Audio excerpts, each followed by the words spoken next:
Bonjour tout le monde, aujourd'hui nous allons faire un petit point lecture. Et quand je dis petit, il va être effectivement petit, car au mois d'avril, j'ai vraiment peu lu, très peu lu même. Pour être exact, j'ai lu un manga et 2 romans. Donc c'est pas vraiment énorme, c'est sûr, mais j'ai fait beaucoup de choses au mois d'avril, j'ai repris beaucoup de projets, j'ai pensé à beaucoup de choses.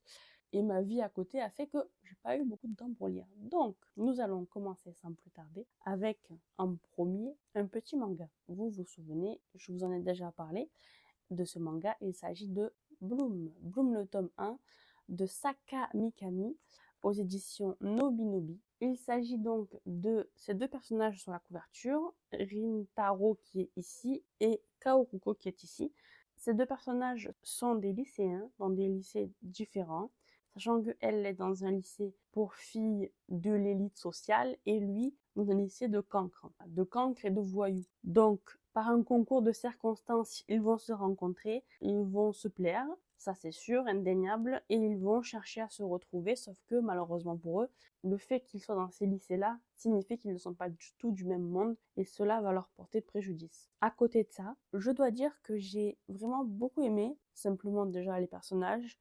La fille, outre le fait qu'elle soit mignonne, elle a un caractère, un comportement qui déjà me correspond, mais qui en plus est tellement pure, tellement chouchou. La fille, elle fait que manger des gâteaux et franchement, elle-même, on dirait que c'est un gâteau. La fille, on pourrait l'appeler la pâtisserie de service, vraiment.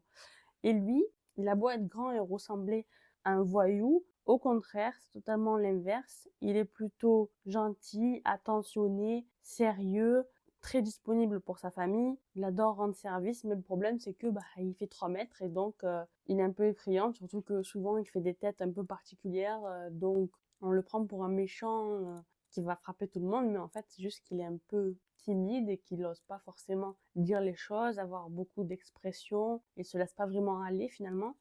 Du coup, il paraît froid et distant alors que pas du tout. Et outre ces deux personnages, je trouve qu'ils ont un cercle d'amis qui me semble très prometteur. Je ne sais pas encore s'ils vont avoir un véritable développement dans le manga. Je n'en doute pas, mais bon, pour l'instant, ça commence légèrement. Finalement, ce tome-là, c'est surtout une affaire de préjugés, de quiproquos et d'humour. Outre tout ce qui est la mignonnerie, c'est surtout ça qui ressort de ce premier tome. Et comme j'ai le tome 2, je pense que je vais, sans plus tarder, le commencer. Je vous parlerai donc du tome 2 sous peu. À la suite de Bloom, j'ai fait une lecture commune avec 2 amis sur le mois d'avril. On ne voulait pas se prendre la tête, du coup on s'est dit on va lire le même livre sur tout le mois et on verra bien à la fin du mois ce qu'on en a pensé. On s'était pas mis de deadline, on s'était pas mis de pression. Voilà, c'était vraiment chacune le lisait à sa vitesse.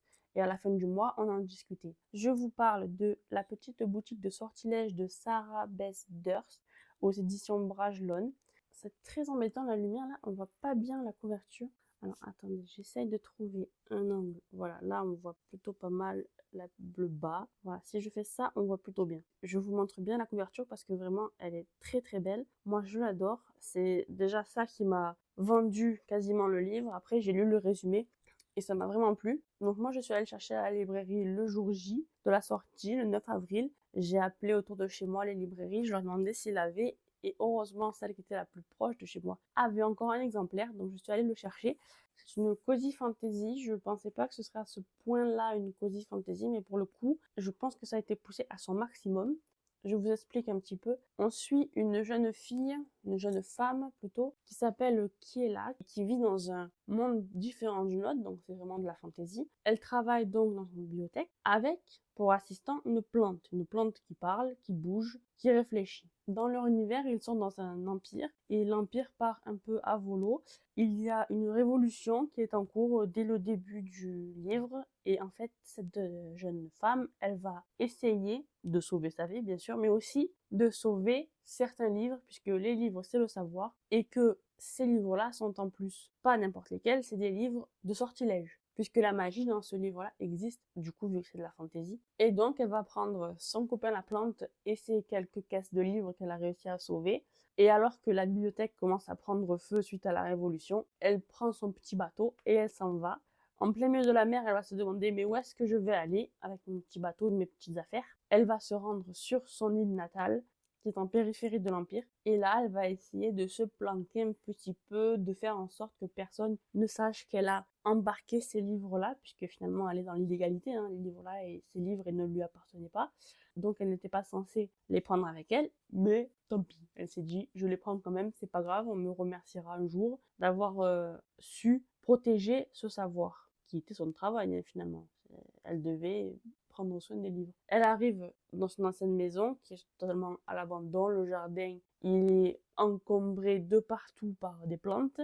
Et donc, ils vont s'installer là, rencontrer, malgré eux, certains villageois, notamment un villageois qui est en fait juste leur voisin de palier. Bon, il vit à quoi, peut-être 500 mètres ou peut-être un peu plus, mais parce qu'elle vit sur une falaise. Donc, lui, il est vraiment pas loin de chez elle. Sinon, après, le village, il est vraiment plus loin, vraiment en bas sur l'île. Même si elle est très solitaire, elle va se rendre vite compte qu'elle a besoin des autres personnes, puisqu'elle n'a rien pour se nourrir, elle n'a rien pour vivre décemment, quoi. De là commence son histoire sur cette île. Elle va essayer de renouer avec certaines personnes, sans pour autant que les villageois découvrent son secret. Finalement, elle va se rendre compte que sur son île natale, il y a beaucoup de problèmes, que les villageois sont en panique et que eux aussi, ils ont énormément besoin de la magie, puisque l'Empire a décidé de retirer toute la magie dans les îles périphériques.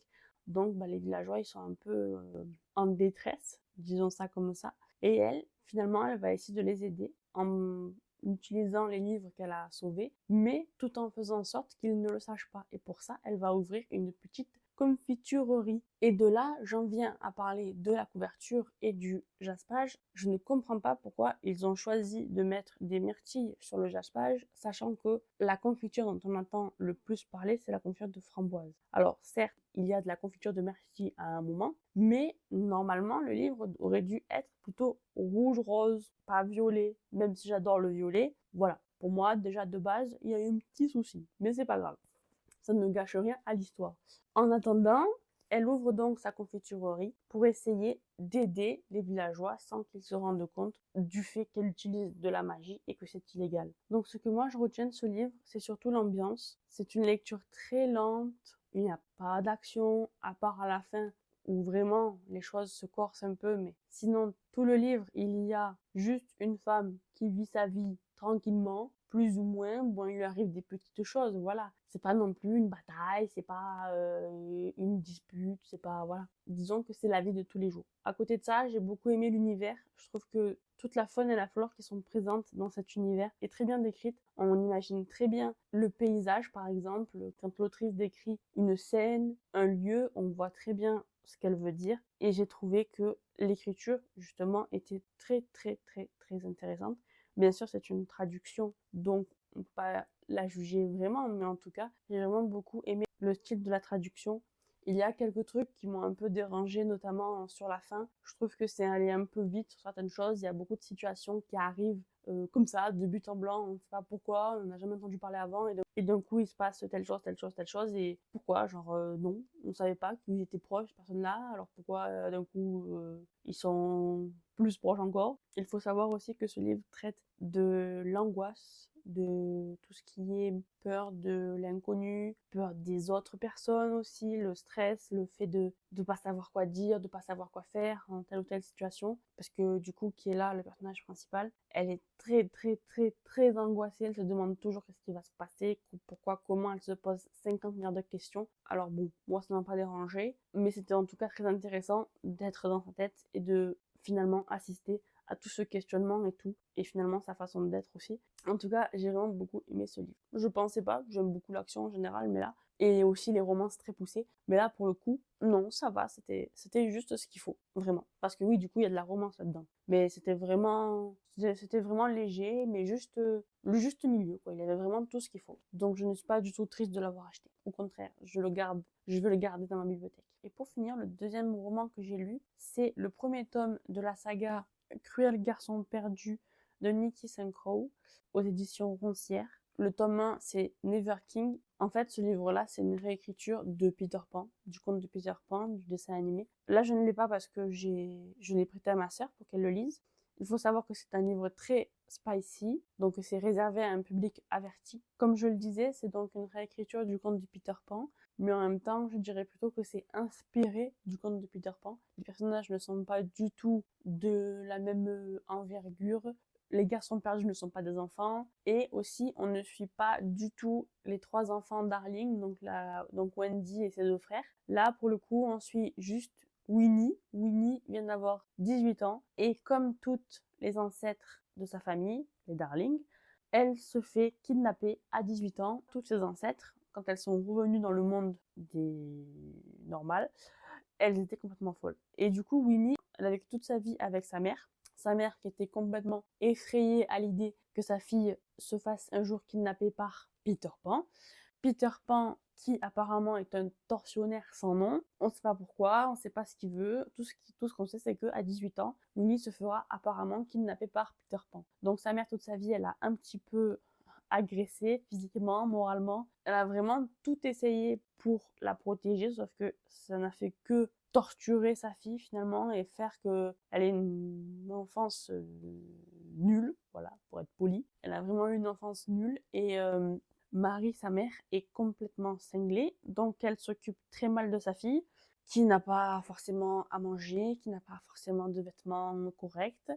Et donc Winnie, elle comprend très vite que, étant une femme, elle a des possibilités, disons, des possibilités pour gagner de l'argent facilement, même si ce n'est pas très autorisé par la société, disons. Donc oui, elle va coucher pour avoir de l'argent ou pour avoir ne serait-ce que de l'attention, pour avoir de la nourriture, des choses qui font qu'elle a une vie correcte. C'est pour ça que c'est réservé à un public averti, ne serait-ce que les thèmes abordés, voilà, j'en ai dit un, déjà, la prostitution, c'est pas foufou. Et donc, pour en revenir à nos moutons, Winnie va effectivement se faire kidnapper, bien sûr, hein, le jour de ses 18 ans, et elle va se retrouver sur l'île du pays imaginaire, avec Peter Pan et les garçons perdus, qui ne sont donc pas du tout comme dans le dessin animé, qui sont au contraire des hommes grands, baraqués, très beaux et qui apparemment vont la faire souffrir le martyre. Au début, ils ne lui font strictement rien, mis à part de l'attacher à un lit et de lui dire fais dodo parce que demain c'est une grosse journée. Voilà. Donc il la laisse là, il lui donne à manger à boire. Voilà, super le tortionnaire, hein. On est plutôt bien. C'est déjà mieux que sa mère, soit du temps passant. Et sinon, après, elle comprend très vite que ces garçons perdus ont des pouvoirs, surtout un qui l'effraie énormément. À côté de ça, elle va essayer de faire des pieds et des mains pour s'échapper. Bien sûr, elle ne peut pas, c'est une île, donc c'est compliqué de s'échapper. Surtout que, comme j'ai dit, ils ont des pouvoirs, donc ils arrivent très vite à la retrouver.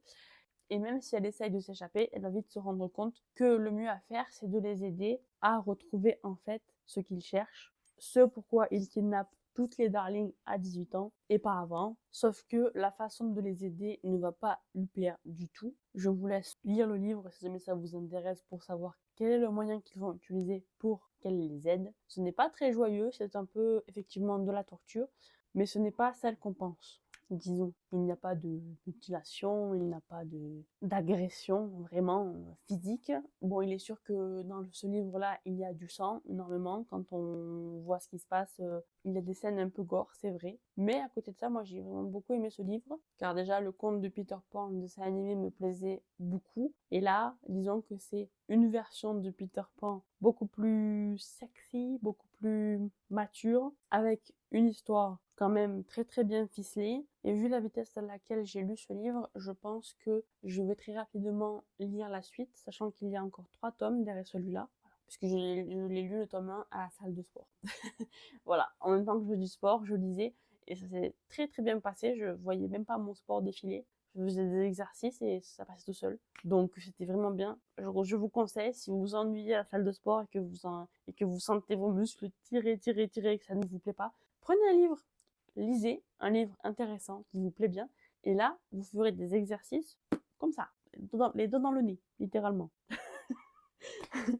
Enfin non, vos doigts tiendront votre livre, mais bon, voilà, vous avez compris. C'était mon point lecture du mois d'avril. Je vais vous laisser là, je vous souhaite une très bonne fin de journée, je vous dis au revoir, à bientôt, et on se retrouvera pour un haul. Allez, bisous!